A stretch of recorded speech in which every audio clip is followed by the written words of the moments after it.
It is noon. We will get started. We have so much to cover today, so we want to make sure we've got all of the time allotted to talk about this incredible tool, BirdCast. So I can have the panelists hop on with their video, and we will get started in just a minute introducing them. Hi, Andrew, Adrian, and Audrey. I'll have you guys introduce yourselves in a minute. My name is Lisa Kopp, and I'm on the Visitor Center team at the Cornell Lab of Ornithology, and I will be facilitating today's conversation. And we will jump into the good stuff with the wonderful BirdCast team in just a minute. But because today's webinar is hosted from Ithaca, New York, I want to read a statement acknowledging the indigenous people as the original inhabitants of this land. Cornell University is located on the traditional homelands of the Gayokono, the Cayuga Nation. The Gayokono are members of the Haudenosaunee Confederacy, an alliance of 6 sovereign nations with a historic and contemporary presence on this land. The Confederacy precedes the establishment of Cornell University, New York State, and the United States of America. We acknowledge the painful history of Gayokono dispossession and honor the ongoing connection of Gayokono people, past and present, to these lands and waters. And for those of you who aren't familiar, the Cornell Lab of Ornithology is home to a community of researchers and supporters from all around the world who appreciate birds and the integral role that they play in our ecosystems. And our mission is to advance leading edge research, which you'll hear quite a bit about today, education and citizen science that help solve pressing conservation challenges. So a couple of quick tech notes before we get going. So closed captioning is available on Zoom. If you'd like to turn captions on or off, you can do so by clicking the 3 dots that say more and either hide or show subtitles. And for today, we are going to be using the Zoom Q&A for questions, and the Zoom chat is dedicated for tech issues, and we'll be sharing all sorts of really valuable resources. If you've registered via Zoom, you'll also receive a follow-up email with a number of those resources listed there. We know people are always really eager to be able to follow up with those things. We're also streaming on Facebook. So hello to those of you live watching us live on Facebook. And we want you to be able to participate in the conversation too. So you can use the Facebook comment section to post your questions. And we have colleagues behind the scenes that will be passing those along. So we will be able to ask those as well. So I think that that's all of the official business that I needed to cover, so we can get started. So thank you again to the BirdCast team for joining us today. Before we get into talking about this incredible new tool, the dashboard, I was hoping to have each of you introduce yourselves, give us a little bit of background on what you do at the lab and sort of what led you to working on this team. If we could start, we could have Audrey, Adrian, and then Andrew. Thanks, Lisa. Hi, everyone. My name is Audrey Carlson. I was the lead designer and developer on the migration dashboard for the Cornell Lab. I'm relatively new here. I joined about 6 months ago, so this is the first big project I've worked on, and I'm really excited to be able to show you all a little bit of what we've been doing. Before joining the lab, I spent most of my career working in journalism, working kind of at the intersection of data journalism and visual journalism, so building visual stories for news outlets like the New York Times and NPR. And was excited to make a bit of a transition into something that's been a passion of mine for a while, and learning as much as I can from my colleagues about ornithology and getting out there and birding as much as I can. Hi everyone, my name is Adrian Doctor. I'm a researcher here at Cornell Lab since about 5 years. Originally, I am from the Netherlands. I was a very avid birder there since a young child, and I'm very excited now to have made my hobby my work and my passion. So a lot of the BirdCast analysis. BirdCast is really one of my main research projects, and Andrew, I think I'll hand it over to you. Lisa, thank you for hosting us this morning. And I'm very thankful for this incredible team. Audrey and Adrian are wonderful colleagues and collaborators, and there are others too. I'm a senior research associate at the Lab of Ornithology. I'm based in Manhattan, New York. And I've been interested in birds my whole life. I'm very fortunate, as Adrian suggested he is, to have turned my passion for birds and migration in particular into this position leading BirdCast. And I've been involved in the BirdCast project for a long time, since the dawn of it, almost for more than 20 years, when it started as a collaboration among Cornell, Clemson, National Audubon, and the National Academy of Sciences in Philadelphia. So I'm really happy to be speaking to you today, happy to have this team that's going to be talking about this really awesome tool, and looking forward to getting into it. And by the way, I saw some comments about the background behind me. That is a Charlie Harper illustration, Mystery of the Missing Migrant. So all about nocturnal migration, speaks right to the core of BirdCast. Wonderful. Thank you all again for joining us. So, as we mentioned, we're going to be talking about the new migration dashboard that BirdCast actually just launched yesterday, right? That was the first official day. So we're going to get into that, but because we know that some of our audience may not be as familiar with BirdCast pre-dashboard, we wanted to take a little bit of time to talk about what this work is, what it can do, and how people can use it, especially this time of year with spring migration so well underway. So I believe, Adrian, you're going to start us out with that. Yeah, thanks, Lisa. Yeah, it's an exciting day for us. We've been working on this tool for like the last almost half year, I think, and we're really excited that it's finally gone live. Yeah, maybe I should just share my screen and show you what BirdCast is, because BirdCast is a lot about what we present to you on the internet. It's also a research project very much where I'm closely involved with, but it's very much also for you a tool to explore migration yourself. So if you go to birdcast.info, you'll see here right at the top, new migration dashboard. And we'll talk a lot about that today, but we also present forecasts of migration, which you can see in this map right below the dashboard box. And you can see migration is really starting to pick up. It's pretty hot all over the south of the country. As Lisa said already, we had a snowstorm here in Ithaca yesterday, so not too much migration last night, at least in Ithaca. But I was happy to have lots of nice birds around my feeder trying to escape the snow. So there's definitely migration also here in the north. I had chipping sparrows around my feeder and field sparrows, which I don't have very often, so that's nice. And then maybe we should look first here at what migration was last night, and that's what you can explore with the live migration maps. I'm gonna click on there. So this is what the radars across the US, which is the radars is a lot the information that we are using. There's a network of weather radars all over the US that can measure bird migration in the night sky. Almost 70% of the species in the US are migratory, and most of them really migrate at night. And that's what these radars are measuring. And this is basically an animation there that we make from all these radar measurements that show you where migration was last night. And you see it's a pretty hot, pretty intense migration here in the center of the country, especially in the south. In the northeast, not so much yet. But I think that you see this huge difference, right? There's strong migration in Arkansas and in Texas, and in New York, not so much. And I think that is really what we try to achieve with the dashboard, is sort of bring migration give you more of a local perspective of migration. So how is migration really in your county, in your state?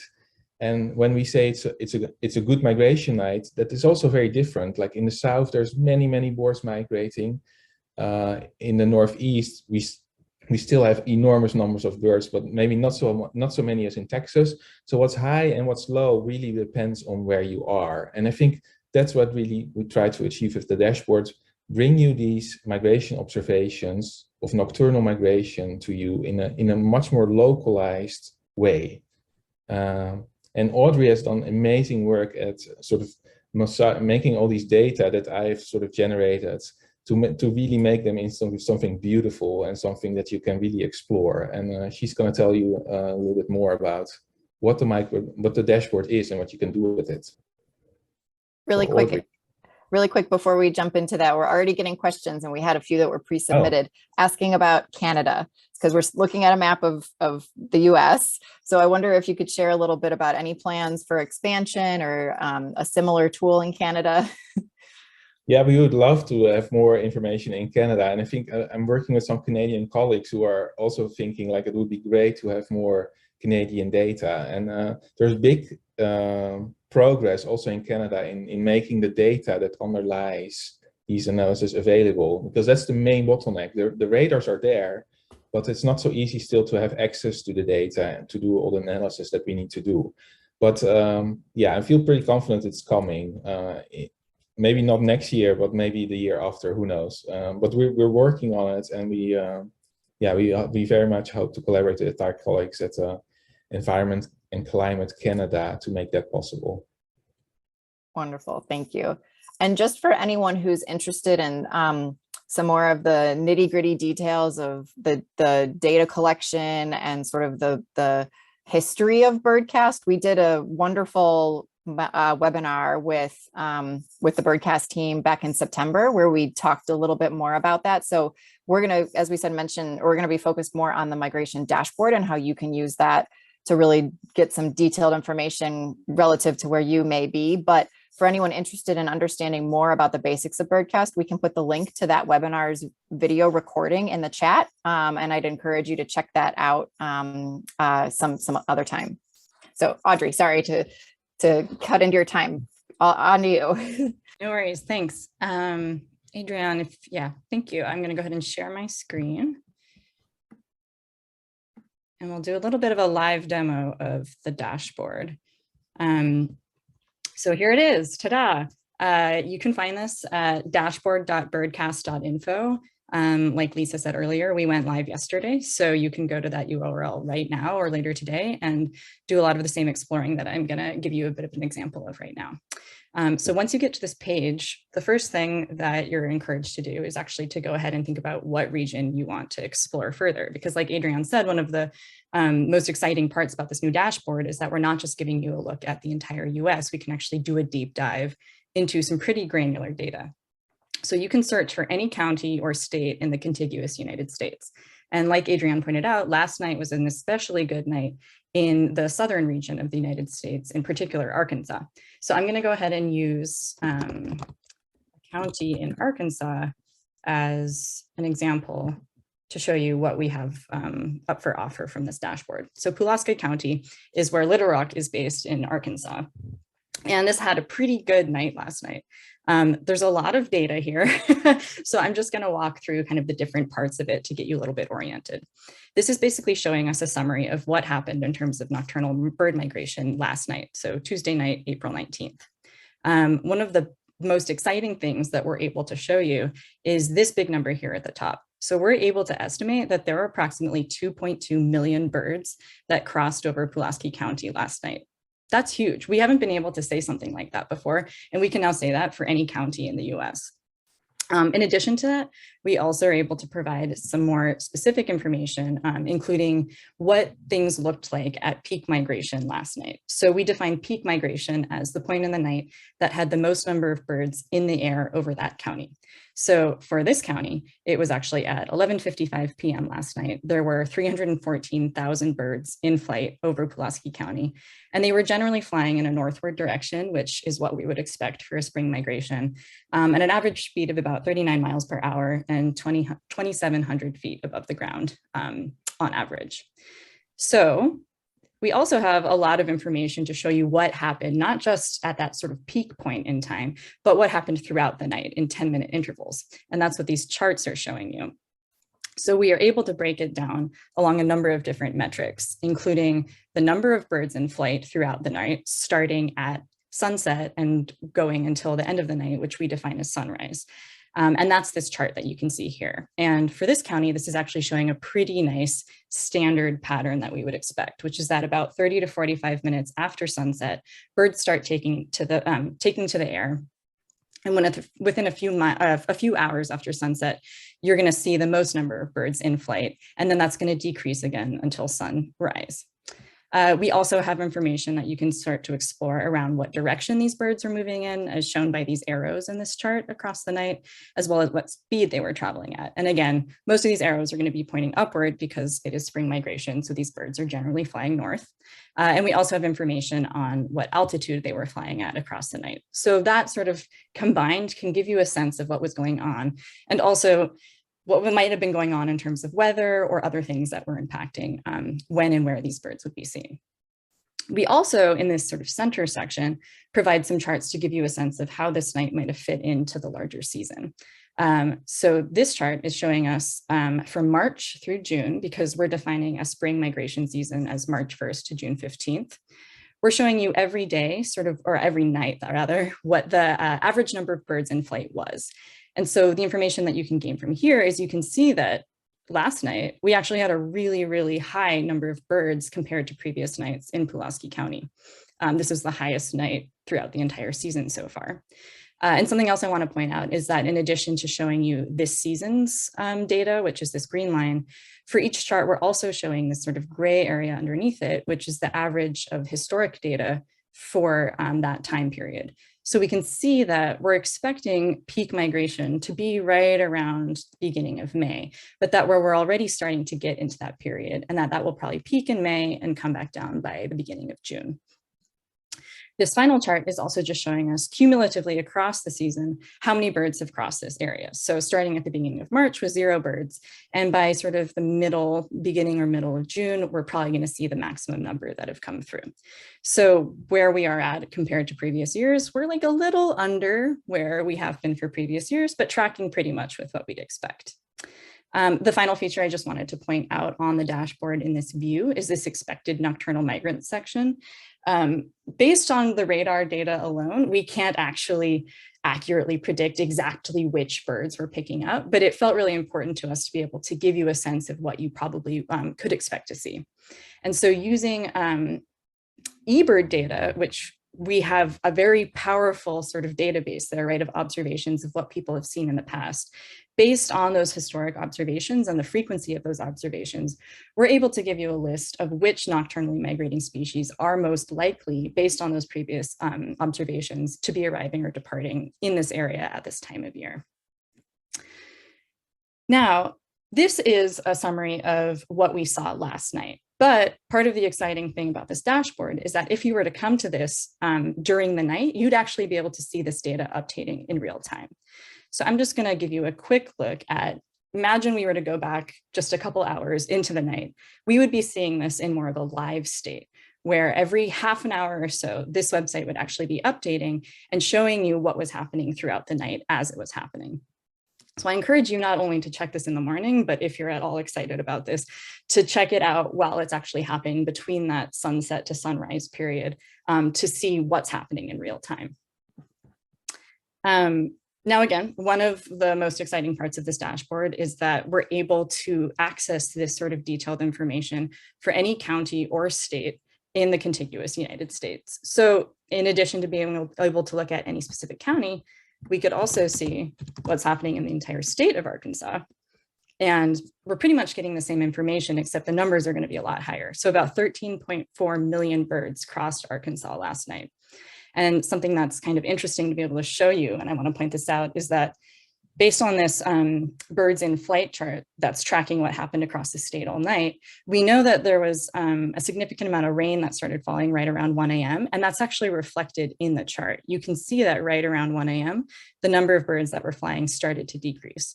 So that's starting to help us really connect what's happening in real time in these places to the data that we're seeing, which is very exciting. I just wanted to pause there in case Andrew or Adrian, there was anything else you wanted to point out about this country before diving into a couple other examples. No, good to go? Good to go. Awesome. Okay. So in addition to being able to explore different regions for any given night. Another really exciting part about this is how much data we actually have across time. So I think it's really important to be able to show you all how you're able to delve back in time to any given day that you want. We're offering up from March 1st to June 15th for the spring migration season, but we're also making available all of the data that we have collected from spring and fall migrations from 2021 as well. So I just wanted to give a few different examples to kind of highlight how you might be able to explore this data yourself. So we're gonna go ahead and hop over to the West Coast to Multnomah County, which is where Portland, Oregon is based. And as you can see, I think this is probably my favorite chart on the page, and I think the most useful one in terms of being able to figure out, how was migration tonight? Was this a really high night? You can see here from the seasonal chart. So again, this is showing you how many birds were in flight on average for every night throughout the season. There was this peak just a few days ago on April 17th. So let's go ahead and use our date picker here to go back in time a few days and see what was going on in Multnomah County on April 17th. And again, you can see this was a really high night in terms of the number of birds that crossed and also how many were in the air during that peak migration time.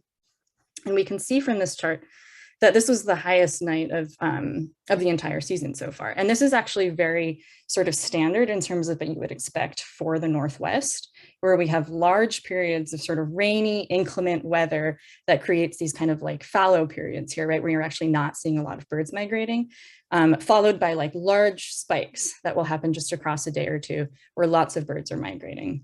And Andrew or Adriana, if you want to elaborate on that pattern, feel free to do so. This, just to remind people, the notion of these pulses of migration and thinking about how bird migration is very closely related, obviously, to meteorological conditions, to weather. And you think about from a perspective of weather and as how it changes across the entire continent of the US, that you have these waves of frontal systems, of air masses that are passing through, disturbances, and then it's clear. So some of these pulses that you see in these different county data that Audrey is talking about, that very much aligns with our perspective, as she's mentioned, of thinking about the connection. Yeah, we can talk from an Arkansas perspective about there was rain last night, we can see the drop off. When we look very broadly here across counties to states, and then thinking about the continental maps we have, we can also see those kinds of patterns to the pulses that are connected to favorable or nearly favorable weather conditions when birds are migrating. I'm going to pause here, Lisa, in case there's any sort of things from the Q&A or the chat that we want to get into now. Otherwise, I'm going to go into just a couple more examples to kind of tease out different parts of this that are particularly interesting. Yeah, there's some really great questions in the Q&A that we're going to hold until after you've finished your demo. But there is one question that I think is relevant as we're looking at these, which is what's the historical data that you use to create these grayscale maps in the background, if this is the first time that the dashboard exists? That's a great question that someone asked. Oh yeah, so the data goes back until 2013. So 2013 till 2021. So it's about 8 years, that historical baseline.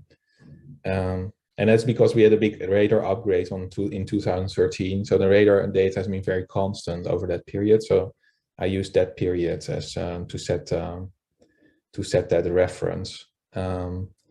And for the data that's available now, where you can use your date picker, you can go back now for 1 year. So you can also explore all the data in 2021. We'll likely update that and going back more and more years in the future. But for this release, we didn't have time to process everything. So that will come in the future. Great, thank you for that. And actually one more question that is really helpful for the date picker. When you say you're showing us the date for April 17th, is that the night of the 16th to the 17th or the 17th to the 18th? That's a great question. So this would be the night of the 17th to the 18th. We define a night as when that night starts. So you can actually see, like, for example, even though this is showing the night of Sunday, April 17th, that peak migration period happened at 4 a.m. on Monday, April 18th. So, but that's still considered the night of Sunday, April 18th. Right. April 17th. That's a great question. Wonderful. Thank you.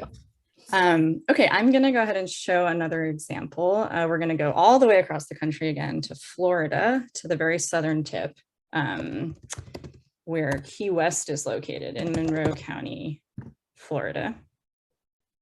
And again, we can use that same seasonal chart to see that there was a most recent spike in migration on April 14th, the night of April 14th to April 15th. So again, going back in time using our date picker, we can go ahead and see what was going on here. And one of the first thing that stands out to me about this is actually the birds in flight chart showing you what's been happening across the night. I pointed out when we were first looking at Pulaski County in Arkansas, this sort of classic, almost like curve where throughout the night it increases, peaks, and then decreases. But here in Florida, we're seeing kind of a different pattern where we've got this two peaks, one kind of early on in the night, a dip back down, and then it increasing again later on in the night. So Andrew, can you speak to what's going on here? Yeah, this is a really interesting pattern that we see often in Florida. So when you think of where Monroe County is, Key West is obviously maybe the most well-known city there, and where the radar is. You think about where birds are spending the day and from where they are taking off to make their nocturnal movements. The Keys are very limited and land area, obviously. So when we see that initial pulse of birds taking off, we see birds that have spent their days primarily in habitat in the Florida Keys. So we see that emergence 30 to 45 minutes after sunset. We also, of course, have a major land area that's just to the south of there, only about 90 miles away in Cuba, where obviously an enormous number of birds are also stopping over and employing habitat there. So we see that as part of that initial pulse as well. So in that first hour or two after sunset, there is this mass movement of birds out of the Keys and also out of Cuba. And then we have a period of time where and you think about what is farther south of there for the spring movements, there's not a lot of land mass until you get a little bit farther south in the Caribbean, and then of course even farther south to South America. So that next wave of migrants that appears doesn't come for quite a while. Some of those that you see in the 3 a.m. to 6 a.m. window are probably from other Caribbean islands farther south. Some of those migrants may well be faster flying migrants from northern South America, including shorebirds and water birds. You'll notice that the speeds do increase when you look at the flight direction and speed toward that 30-mile-an-hour range, where you get later in the evening in that 3 to 6 a.m. window. That's very different from what's happening earlier in the evening. So these may well be birds, water birds, larger bodied birds that have come from South America. But that's the reason we have this difference in pulse, thinking about where birds have spent their time during the day, where they are when they come up into the atmosphere, and where radar detects them. And then obviously they move on, and then you see the next pulse. Great, thank you for that explanation. I'm going to go ahead and show one more example here, and then we can get more into questions, because I'm sure this has generated plenty of questions that I'm eager to get to. So I'm going to go ahead and hop over to Johnson County, Iowa, which is where Iowa City is located. And we can do that same thing we've been doing this whole time. We can scan our seasonal chart and see that there was this peak here on April 9th. So again, I'm going to use the date picker to go a little bit further in time. And here we are, April 9th for Johnson County. We're seeing that more classic curve that I was describing that happens once you're kind of like off more into the center of the country rather than along the Gulf Coast. But something that is more notable here is how fast these birds are traveling. Throughout the night, they almost get up to 50 miles per hour, which you think about that, that's almost as fast as you're going sometimes on the freeway.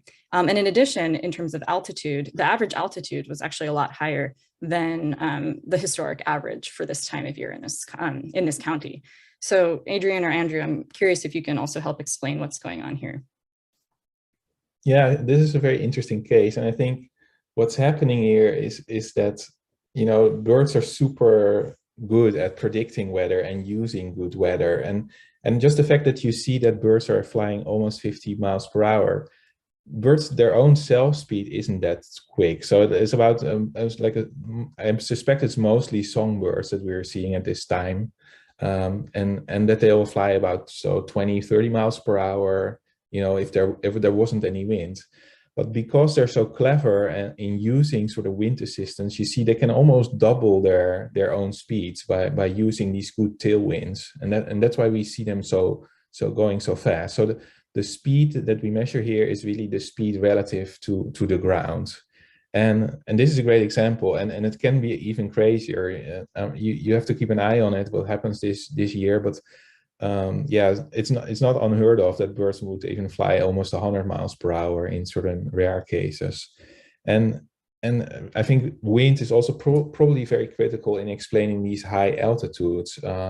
Birds are very good at finding the sort of optimal air layer where sort of they get the best free ride on the winds, and I think in this night, especially later in the night, yeah, higher altitudes were probably had better winds, and that's why the birds are flying relatively high on this night. So yeah, lots to see and lots to I think even for myself, I like looking at this tool, and I get new ideas and new questions while I'm looking at these data, and so yeah, that shows the power of it, I think, for me.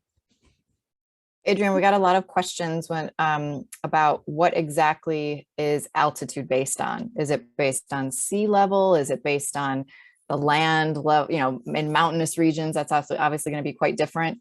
You talk a little bit about what sea level or what altitude is based off of. Yeah, so we decided to have the altitude to define it again, that's sort of relevant to you, to the place where you are, which is typically ground level. So the altitudes are relative to ground level. And I saw already someone in the chat, and also someone who posted an early question like, how does this work in mountainous areas?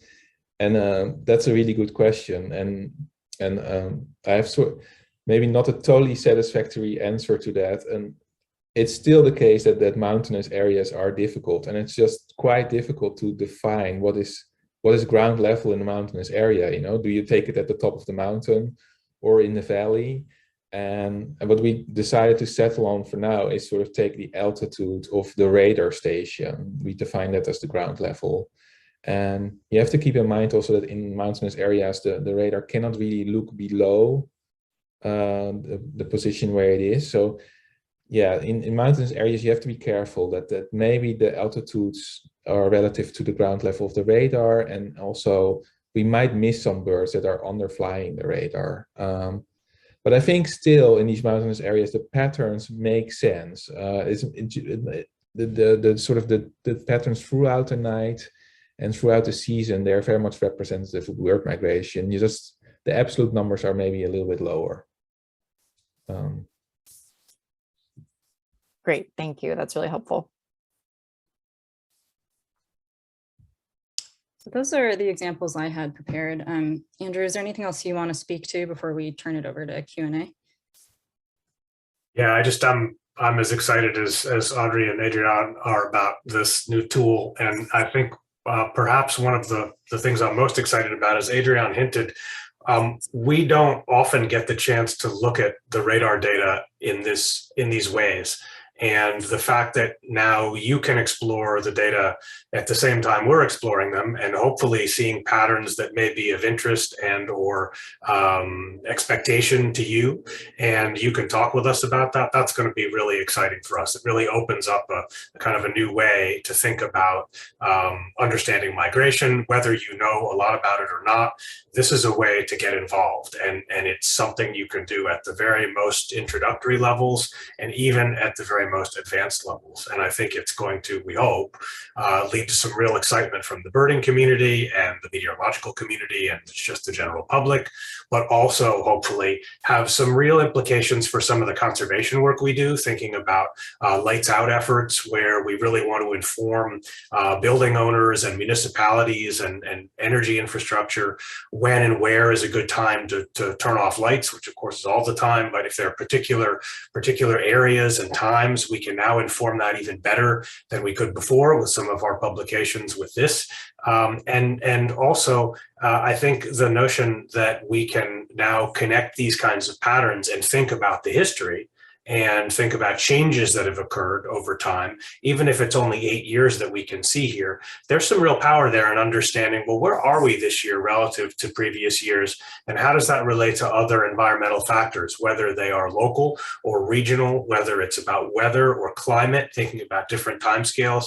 The way to kind of get into thinking about migration from that perspective, this tool really embodies that. So we're really excited to have you explore it, and we're thankful for the opportunity to talk about it today and hopefully answer a whole bunch of questions. I do see that there are a lot of them, so I don't want to talk too much more. Well, Andrew, you're actually touching on two questions that I'm seeing come up quite a bit. One is, how can this be used to help birds? As you mentioned, lights out. Someone talked about wind turbines. And then the other thing is, how can a lay person use this? And what I'm going to extrapolate from that is someone who might just be sort of your average birder, interested in understanding what they might be able to see. So you sort of touched on both of those pieces, Andrew. I wonder if you could expand a bit on them, and we can answer some of the questions that are popping up in here. Sure. Let me start with the latter first and then go back to the former. So as a birder, thinking about if you are, one, interested in nocturnal migration and being outside and trying to experience nocturnal migration, whether listening to it in terms of migrants that are passing and vocalizing, or perhaps you're in some place like I am in Manhattan or another illuminated place where you actually can see nocturnal migration occasionally, this is a great way to think about what's above you or above your county at a particular time. Now, of course, most of the birding that we all do is not necessarily going to be at night like it is for a lot of the BirdCast team, but it's going to be during the day. So watching the graphics here and thinking about them early in the night, maybe first thing in the morning before you go out, the notion of what kind of migration traffic has happened over you, what altitude it's happened at, how fast birds are moving, and also what the expected migrants are, that can really give you a good sense of what's on the move and what your expectation could be for that morning's birding. Now, there's not necessarily going to be a very close connection all the time between some enormous number of birds migrating at night, as exemplified in the dashboard in terms of the total count, the estimated count of birds. But there often are going to be cases where when you go birding after a frontal passage or when weather changes and when there's been a night of good migration, you're going to see changes in the bird community from the day before. So thinking about this as a way to inform when you go birding, where you go birding, in particular in conjunction with some of the other tools we have, like the forecast maps, I think it's a really nice way to think about how to understand or how to inform your efforts the next day, and also trying to connect with it live as it happens. I do encourage people to attempt to do that if you can, to both listen and look at the moon if you can see it, or if you happen to be in a very bright area for some reason, actually try to see birds migrating at night. They are very high, as you can see from the altitude, but you have information about that. So there might be nights where you can sort of figure that out. And now I've talked a lot about that, but let me just get back to the former point about the applications. I talked about lights out and thinking about lights out in particular, since we have a pretty major effort happening in Texas now regarding lights out. The notion of being able to inform to people that don't necessarily know about it, the magnitude of migration that's occurring over a particular area. Yes, at the continental scale, that there are hundreds of millions of birds moving on a really good night in peak periods of migration, but then being able to zero in on the county level and think about millions of birds passing over a county, that starts to be really informative from the perspective of understanding, well, what's going on locally in places where I might have control over, say, the ability to advocate for legislation or to turn off my own lights or to really try to make a change relative to the situation we have in many places currently, which is a lot of light at night, which attracts birds and disorients them, and then either brings them into direct hazards of colliding with structures at night, or often is the case, brings them into these areas where hazards are with which they collide the next day. Reflective glass, windows, both in buildings in cities and urban areas and in residential areas. So the notion of informing the action to reduce light, for example, this lights out approach, we think that this kind of a tool can really be speak to the proximate issue at hand and use to inform that kind of an approach. Of course, what we want is a much broader approach eventually. Reducing light pollution is good for everybody, good for humans, good for energy savings, etc. And we want that broadly, but starting the discussion with what's happening now locally and nationally, we think that's really powerful. Great, thank you. That's really helpful. And we can be posting information in the chat about how to learn more about the Lights Out campaign, which also has some great resources and information about what you can do in your local community. We're getting some really great questions about weather because all of you talked about the connection between migration and weather. So one question is, do you have a favorite, maybe I'll pose this to Adrian. Do you have a favorite resource for looking at weather that then you sort of overlay with, your own knowledge about bird migration that might help you understand where or, when there might be particular fallout? They're looking for an insider tip, clearly. Insider tip, yeah. But to be honest, I think one of the best tools are the forecasts that we make on BirdCast. We talked a lot today about the live migration and the dashboard where you can sort of see what happens when it happens. But we also make forecasts based on weather models that are also posted. Basically, when you open the BirdCast site, they're up there right in front. And to be honest, these forecasts are a little better than I could even figure out with my sort of expert knowledge. So that's a good way to do it. But otherwise, I would think you have what I said earlier. Like birds are really like some good supportive tailwind. So if the wind has been going to the north and it sort of shifts all of a sudden to the south, and you get sort of a nice warm weather going into your county, then I'm very, very sure that there will be a lot of migrants. And then especially when that happens and there's sort of unexpected thunderstorms or sort of inclement weather that sort of develops in the middle of the night while that migration is happening and birds crash into that, that's when you really get sometimes a pile up of migrants, because then the birds sort of have to stop. They cannot fly through this sort of intense storms. And then you get these good concentrations. So maps where I look sometimes at Windy app also, which has Windy has a nice animations of the wind patterns and the temperatures. That's one I like to look at sometimes, in addition to BirdCast, where you can, that helps you to get a little bit more sense of the overall wind patterns. Yeah, definitely something we also think about, like how can we make our forecast even more informative by adding different layers. Now that we have Audrey, we can think of so many cool visualizations for the future. That's what I hope. That's great. Thank you.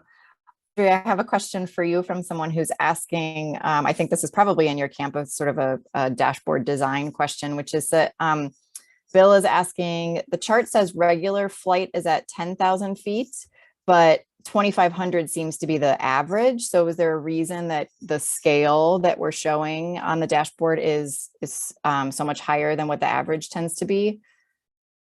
That actually might be better for Adrian to answer. Oh, okay. Yeah, that is a good one. Also, like we are struggling with that. There's already so much information here, right? And the altitude of birds, like what we show is the mean altitude. So sort of the average, but that doesn't mean that birds fly sometimes way higher. And typically the average or the peak altitude of the birds is much higher typically than the average flight altitude, because birds, they just fly at many different altitudes at the same time. So yeah, just to not overwhelm you too much, we decided to show you only the average. But yeah, if you guys get very excited to know more about altitudes, we can maybe think about showing you even more information, because that's sort of endless in that way. But that's the reason. We only show the mean, and the sort of the highest birds fly quite a bit higher, and 10,000 is really not unheard of. I just want to jump in quickly about altitude also, that birds do change altitude quite a lot during a night's movement, and we've seen this in published studies that track individual birds. So I had seen that a question had popped up at some point about how do birds find the sort of optimal or something close to optimal conditions where they fly. They explore, and they explore when they're migrating. So they have an exceptional ability to sense their environment around them in various different ways, and can find places where maybe it's not going to be the absolute best tailwind that they can get, but it's going to be really, really good. So they may not be in the absolute optimal, layer, but they're going to try to find that, and they're going to move around until they find something that's favorable. The other thing that birds do that we see in places in particular along the Gulf Coast is that before a night's migration, some birds may actually go up and sample the atmosphere. You may see these behaviors where birds will leave stopover habitat and face into the wind and very quickly ascend to rather quite high altitudes and sample the winds and sample what's happening. So we think both of those things are probably happening on a regular basis, but that's one of the potential ways birds can kind of survey what's happening at an altitudinal perspective and shift around. And it's really a mystery how they do that, actually, for me, because it's pitch dark, right? They're just flying there in pitch darkness, and somehow they manage to find these winds, sometimes at 2 kilometers above the ground. So it's truly fascinating, and we're not entirely sure how they do it. Yeah, I should mention that back in September, or no, actually, I'm sorry. In September, we all talked. In March, I talked with Kevin McGowan, one of the ornithologists at the lab, all about spring migration. And we can put a link to the video recording for that talk in the chat, because we did talk about some of these incredible behaviors that birds have that we just don't know the answers for. And Kevin actually talks about that's one of the most amazing things about being at the Lab of Ornithology, is that there are, researchers looking into that and still trying to understand these things. And so it's just a really incredible place to be, but that there are some things that are just giant mysteries and we don't know the answer to them yet. So I wanted to ask a couple of questions about, let's see, people are asking about, sorry, I had one tagged, but the questions just keep coming. It's really exciting to see how many there are right now. Trying to record birds during migration at night, because obviously seeing them is difficult. Are there any tips or tricks to being able to pick up sounds of birds migrating at night? It's still an active area of research. It's a great question. Thank you for asking it. So these sounds that birds make at night are often, they can be very different from sounds you hear typically during the day. They often are very short in duration, very different from territorial kinds of song and multi-note, multi-syllabic vocalizations you might hear from birds. They tend to be very short, like some of them are less than 100 or even 50 milliseconds, so very brief. So recording them and using audio gear to do that. So there are some really great opportunities to think about doing that. There are tools that Macaulay Library suggests in terms of recording with different microphones, different kinds of gear like that, but you don't necessarily need anything very expensive to do it. You can also do it with your smartphone, and we are working on an application that is specific to nocturnal migration and these kinds of vocalizations you might hear to adapt the Merlin Sound ID efforts that hopefully some of you may have explored in the Merlin app that identifies bird sounds for you, something similar for flight calls. So hopefully that will be coming at some point soon. The current app will try to do that, and there are some data that the model was trained on some flight call information, so that may well work. But definitely follow up with us on the acoustic monitoring, because it does require some effort in terms of the recording side of things, but there are some resources out there that can help you in terms of, as I said, Macaulay and their recording gear, but also even just using the very simplest kinds of equipment possible. Great, thank you. Two questions sort of related to that. One, we're getting a lot of questions that are sort of based a little bit on the screen that Audrey is sharing right now, which shows that expected nocturnal migrant table. But lots of people want to know, is there going to be a way to figure out which birds specifically are migrating in my county, in my region, at any given time.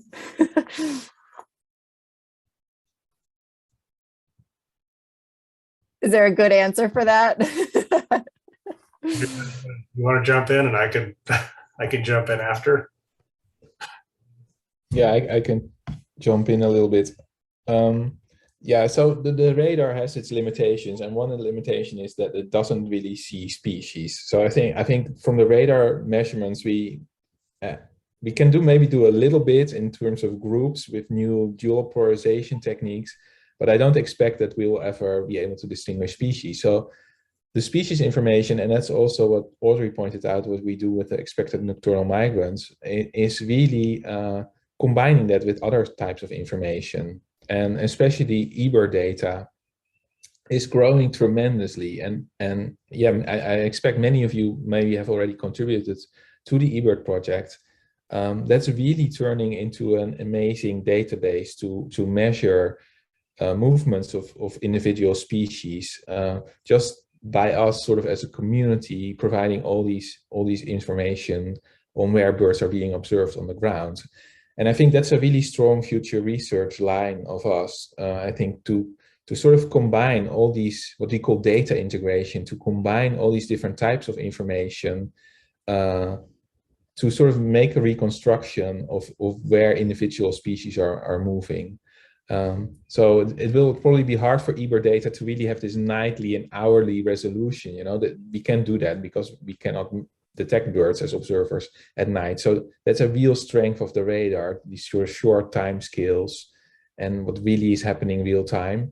But then the species on the ground, that's really something that the eBird data combine. So you can already feel that these two sources of information are complementary, and we have to think hard about how to really combine them in the smartest way to give you more and more species information. And then another component, I think, is what Andrew can speak more to that, and that is detecting really migrants at night with acoustics. Yeah, Adrian's got it exactly right. And I think we all are really aware that there's no perfect way to study nocturnal migration. So it's got to be complementary methods. So the nocturnal piece with radar and the diurnal piece where birds are on the ground during the day with the eBird data, that's a huge, wonderfully rich area to investigate.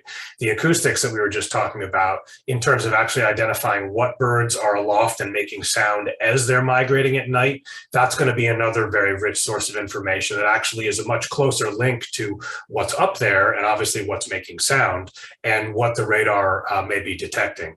There are some other techniques to thinking about and studying what's happening at night, including thermal and even visual imagery from videography. That's something that we and some of our colleagues are investigating, but it definitely requires some really significant investment in the technology and figuring out what the limitations are and where this kind of integration can happen to make the picture as complete as possible. So we're going in the right direction.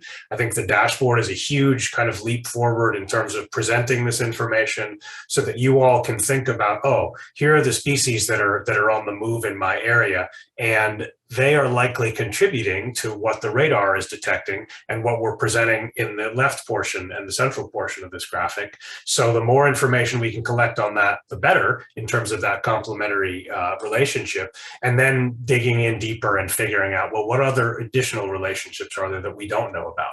And what other integrating data can we bring in that can also inform this as it's happening at night or during the day as well? So it's a really active area and exciting area of research where we do not have all the answers or even all the techniques.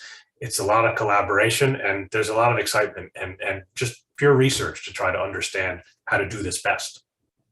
Yeah, it's one of the most incredible things about the working at the lab is that there is all of this intersectionality between different data sets, but as you were saying, actually just going out and sort of checking the work of this list of expected nocturnal migrants that next morning is the best way to sort of base, what you were looking at in the dashboard. And we should say that I assume that this list is linked to the live eBird database. And if major changes happen in, sightings, those would be reflected in this list. I assume, at least. Audrey could probably answer that. I couldn't even begin to imagine what goes into getting all of that data integrated onto different websites. So, oh, go ahead, Audrey. Oh, I was just going to double down on that and say it is a really complicated sort of algorithm that we're using in terms of pulling the eBird data. Adrian, are we incorporating data from as recently as a few days ago, or how far back does that go?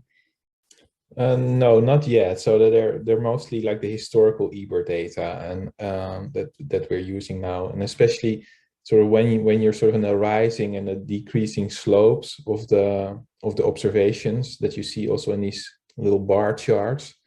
That's really what this expected migrant signal picks up and presents to you. Then the species that are really changing their occurrence rapidly, those are the ones that are most likely migrating. But this was just a first pass, and I think this is almost a research topic in itself, to predict which are the expected nocturnal migrants, and so it won't be perfect, but I think this is our first attempt to get to something, and it works already pretty well for really a lot of regions in the US. It's really incredible. So we only have about 5 minutes left, and I want to take some time to answer a lot of questions that are asking about sort of what's next. You guys just unveiled this incredible tool, and of course, everyone is eager to know what the next cool tool is. And one thing that we're seeing come up a lot in the Q&A is whether there is or will be an app version of this, something that people can have on their smartphone, hopefully next to their eBird and Merlin apps. Wow, that's a good question. We hope that at some point there are so many ways to relate this rich information to what's happening with your experience with eBird, with Merlin. Our hope is that at some point in the relatively near future that we'll be able to incorporate all of these things into an app. So yeah, you may have your individual ways to explore, and it may be that it's sort of a mobile-enabled web page that BirdCast will provide, different from a particular app experience that eBird might, but the hope is that we start to integrate this information into some more sort of coherent, like, well, okay, how do we connect the ability to enter your observations with what's happening as it's happening, with alerting you when something's about to happen. That's a direction we're really interested in heading, and I hope that at some point in the near future we're going to get there. I can say that Audrey and the technical team that were involved in developing what you see before you hear worked tirelessly on this. This was an enormous amount of work. Adrian prepped the data and worked with the data, and the presentation of the material, the thought behind it, it really does require a team of people and an active and talented team to kind of capture this level of information in a way that's compelling, that's simple to understand, and also that is meaningful and speaks to what the data actually say. So I think some of the next kinds of tools that we hope to see, you've heard us talk about the integration today, the potential of thinking about layers and other sources of information and digging deeper here. This is obviously very much a numerically driven visual. We have thought quite a lot about the spatial perspective. You've seen the national maps, and thinking about those at a finer scale may be of real interest. And we also have, we've gotten a lot of questions in the past about, well, okay, you're telling us about migration traffic and what's happening when birds are in the air. What about when they take off? What about when they land? What about the stopover information, about the relationship between what the eBirders do see and what the radar says? So we're interested in thinking about that too. That's hopefully going to come at some point in the near future. I always love hearing from the BirdCast team. I think what you're doing truly is magic. I mean, I know it takes an incredible amount of work and talent and resources, but to the outside, user to be able to access this kind of information, from my computer or my phone is just absolutely incredible. And thank you for the hard work you put into this and for sharing it with us today. I hope that all of our participants will pull this up tomorrow morning or tonight and think about what's happening outside their homes, because it really is, it's sort of just, it's eye and potentially even ear opening to be able to understand what's happening in the world when we all might be asleep. So I just wanted to do a couple of quick announcements. So if you all registered over Zoom, you will get an email from us tomorrow that will include the recording of this video, as well as links to some of the important sites or resources that we talked about today. If you're watching on Facebook, check the comments for some of those links and resources as well. And this webinar is part of a series. So we spotlight all sorts of programs and projects from around the lab, including one next week. We'll be actually doing a live painting webinar of a springtime favorite, cedar waxwing. So we're so grateful to all of those of you who are members and who support the work that we do, because this work is funded primarily from people like you. So if you enjoyed this webinar, I hope you'll consider becoming a member. You can support the work that the BirdCast team is doing, among others. And thank you again so much to Audrey, Adrian, and Andrew for joining us today and sharing your incredible work. Thank you, Lisa, and thank all of you. Yeah, thank you. Thanks. Enjoy spring migration. Yes, yes. Have a great day, everyone. Bye.